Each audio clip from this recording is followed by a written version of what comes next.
इस वजह से भी हटा दिया गया। अरे सर पोजीशन चली थी हमारे जो चैनल से जिससे अब जितने स्टिकर थे भैया, बस भैया आईडी नहीं वापस कर रहे हैं सर। हाँ तो सर भाई यही कमाई का टाइम है, इज्जत कमाई जो भी होगा तो बड़ा नुकसान हाँ शुरू हो गए हैं, सभी दल अपने अपने मुद्दे लेकर मैदान में आ गए हैं, लेकिन आपको पूरा चुनाव में क्या प्रदेश दिखाई पड़ रहा है? उत्तर प्रदेश के विशेष संदर्भ में जी, या भारत के विशेष संदर्भ में? पूरे उत्तर प्रदेश के संदर्भ। उत्तर प्रदेश के संदर्भ में पहली बात तो ये कि हमको किसी भी प्रकार की भविष्यवाणी से बचना चाहिए। पिछले चुनाव में हमने देखा कि पूरे अवध क्षेत्र में लगभग एक तरह से कांग्रेस की लहर चल रही थी और हम समझते हैं 18 में से 12-13 सीटें कांग्रेस को मिली और इसका अनुमान किसी को नहीं था। सुबह मतदान के थोड़ी देर बाद ये एक संदेश आया कि कांग्रेस की इतनी बढ़त है। तो एक तो हमको कोई भविष्यवाणी करने से बिल्कुल बचना चाहिए, पहली बात है। दूसरी बात ये है कि लगभग सभी सीटों पर त्रिकोणीय तो पक्का है और कई जगह पर चतुष्कोणीय संघर्ष है। तो चतुष्कोणीय और त्रिकोणीय संघर्ष की स्थिति में किसी भी प्रकार की कोई साफ तस्वीर बनती नहीं है। तो इसलिए उहापोह की स्थिति है और हमको बहुत ही संजीदा तरीके से सोचना चाहिए। जहाँ तक इस चुनाव की बात है तो भाजपा को निश्चित रूप से शुरुआती लीड मिली थी, लेकिन टिकट आवंटन के पश्चात भाजपा की बढ़त में बहुत ही कमी आ गई है। अब भाजपा के पक्ष में केवल इतना कह सकते हैं कि वो प्रतिद्वंदिता में तो है, लेकिन प्रथम 3 में किस स्थान पर है इसके बारे में हम निश्चित तौर पर नहीं कह सकते हैं। तो 2 पारंपरिक क्षेत्रीय प्रतिद्वंदी हैं और 2 राष्ट्रीय प्रतिद्वंदी हैं। तो 4 तो ये है ही जिसमें कांग्रेस को थोड़ा सा कमज़ोर हम कर सकते हैं, लेकिन 3 के बीच में तो बहुत ही अच्छी प्रतिस्पर्धा है। अब तीनों के सकारात्मक और नकारात्मक पक्ष हैं जिसके बारे में हम बात कर सकते हैं। डॉक्टर साहब, अभी चुनाव शुरू हुआ है, क्या आपको लगता है चुनाव विकास के मुद्दे पर मुद्दों बढ़ जाएगा या फिर जाति संकीर्णता, धार्मिक उन्माद या मुद्दे हावी होंगे चुनाव में? चलो, विकास का प्रश्न उत्तर प्रदेश में थोड़ा कम रहा, विधि और व्यवस्था की समस्या उत्तर प्रदेश में कुछ ज़्यादा रही। तो अगर प्राथमिकता के आधार पर कहें तो हम समझते हैं कि खासतौर पर जब सपा का शासन होता है तो विधि व्यवस्था की समस्या थोड़ी सी रहती है। तो विकास के ऊपर विधि व्यवस्था की समस्या है।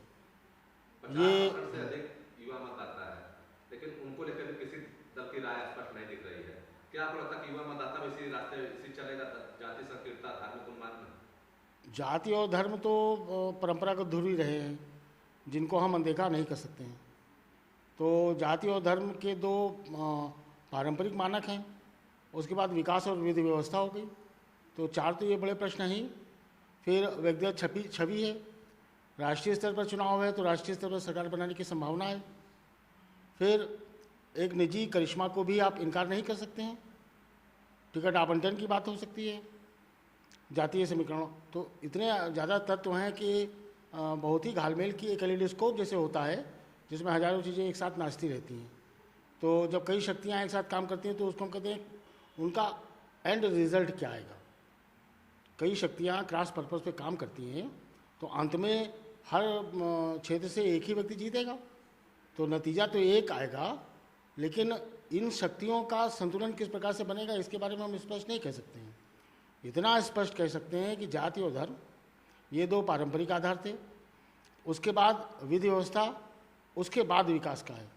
और विकास का समस्या ये है कि आप अभी सभी मतदाताओं से पूछें तो लोग विकास को बड़ी प्राथमिकता देते हैं, लेकिन विकास को देखने के लिए जातिवादी चश्मा होता है।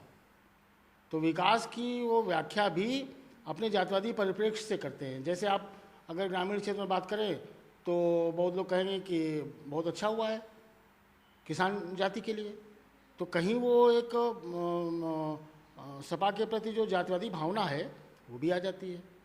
तो विकास भी केवल विकास के पैमाने से नहीं देखा जाता है, उसमें कहीं ना कहीं जातिवादी परिप्रेक्ष्य भी शामिल हो जाता है। तो ये बहुत उलझी हुई स्थिति है और चतुष्कोणीय संघर्ष में हमको कभी भी बहुत ही स्पष्ट तरीके से नहीं कहना चाहिए। जैसा पूर्वांचल में इंसेफ्लाइटिस का प्रकोप है, बाढ़ का है, युवाओं में बेरोजगारी है, अपराध बढ़े हैं, महिला हिंसा घटनाएं बढ़ी हैं, तो आपको लगता है कि इन सब मुद्दों को पार्टी मुद्दा मानने चाहिए? चुनाव में भाषण में भले ही कह दिया हो, लेकिन गोरखपुर इंसेफ्लाइटिस का पूरा भारत का केंद्र बन गया।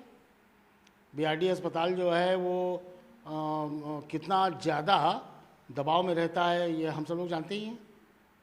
लेकिन उसके थोड़ा पहले जाइए तो गोरखपुर भारत का जावा कहलाता था और गन्ने का पूरा सबसे बड़ा क्षेत्र था। उत्तर बिहार और पूर्वांचल पूरा नष्ट हो गया और पश्चिमी महाराष्ट्र में चला गया जहाँ पर उसके लिए कोई स्थिति नहीं थी। तो पूर्वांचल का पतन कोई आज की कहानी नहीं है, 1857 की गदर से जा रही है, जब अंग्रेज़ों ने इस क्षेत्र को नष्ट करने का पूरा प्रयास शुरू किया था। तो अब ये एक सांसद थे, जब उन्होंने सन 50-60 के करीब पूर्वांचल की कहानी सुनाई तो रोने लगे और नेहरू जी पूरा सदन बड़ा भावुक हो गया। तो पूर्वांचल तो हम समझते हैं कि भारत का शिखर हो सकता था। उसकी कहानी ये कि 1857 में गदर का केंद्र था, तो अंग्रेज़ों ने फिर इस क्षेत्र को नष्ट करने के लिए पूरी योजना बनाई, बाकायदा फाइलों में लिखा है। और उसके बाद पंजाब में कैनाल कॉलोनी बनाई गई, पंजाब में विकास करवाया गया और ये मुख्य क्षेत्र है उसको नष्ट करने का और चारों तरफ से घेरने का प्रयास किया गया। तो इंसेफ्लाइटिस तो एक नई समस्या आई है।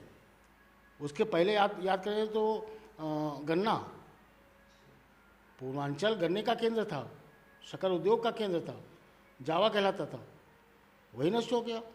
तो ये एक बहुत ही दुख भरी कहानी है कि प्रकृति ने उसको इतना दिया, नदियों से पूरा कर दिया, इतनी उर्वर भूमि दी जो वंदे मातरम है, जिसमें शस्य श्यामला श्यामलम मलेज शीतलम, वो वास्तव में यही भूमि है। लेकिन कुछ राजनीतिक कारणों से और तमाम कुछ अन्य कारण थे। एक कारण ये भी था कि राजधानी से दूर है, पश्चिम उत्तर प्रदेश राजधानी के पास है। हरियाणा कृषि का प्रधान क्षेत्र बन गया जहाँ कोई नदी नहीं है। आप जैसा सोचें कि ये किस आधार से होता है कि हरियाणा कृषि प्रधान क्षेत्र बन गया जहाँ कोई नदी नहीं है, जहाँ नदियाँ भरी पड़ी हैं वहाँ पूर्वांचल में पूरा विकास क्या विनाश हो गया। तो ये हमारा जो पूरा डेवलपमेंट पैराडाइम है स्वतंत्र भारत का, वो उसकी भी एक करुण कहानी है। इसके लिए अगर कभी आप अलग से कोई कार्यक्रम करें तो ये बहुत ही अच्छा होगा। तो बाइट चलेगी ना, पैकेट पूर्वांचल हो जाएगा तो उसमें कट कर देंगे। पूर्वांचल की बात करना है। 1857 जो बंगाल आर्मी कहलाती है वो उत्तर प्रदेश की आर्मी, मंगल पांडे के नाम पर, पांडे मतलब होता था बागी। तो पूर्वांचल के लोग थे, बंगाल आर्मी बैरकपुर जो बर्तन से नष्ट किया और फिर बाकी कांग्रेस सरकार वगैरह आई है। नहीं तो आप काम चल रहा है ना। ये बड़े दुख की कहानी है, इसमें कभी आप अलग से कीजिए।